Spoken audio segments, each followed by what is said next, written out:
This video is going to be useful especially for users of older versions of SDL Trados Studio, because in these older versions of Trados Studio there was no possibility to use the DeepL machine translation technology.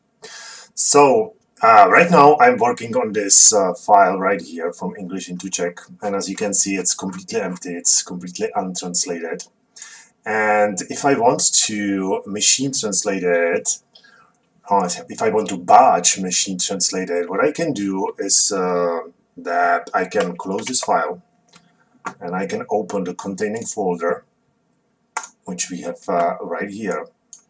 And now I can select all the files I would like to have machine translated. So these are these 5 files here. And I can open this super duper tool. And I can just drag and drop all these files onto this tool.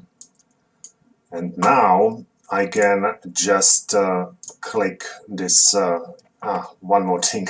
I can actually also check the language, which would be English, as here. And now I just click translate files. I just click this translate button.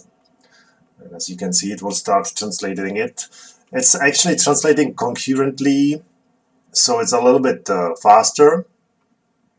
But the DeepL translation technology is a little bit slow. I don't know, maybe their servers are a little bit slower, especially when compared with Google. So it might take a few minutes to translate. But these files are just short, so as you can see, it's gonna be prepared very soon. So here we have the last file. Oh, come on. And as you can see, it's been translated now. So I can just close this window and I can go back to my Trados Studio. And as you can see, when I now click my file, it will be completely translated. What I like about this batch translate is that it will actually preserve all the formatting, which is really cool. It really saves a lot of work.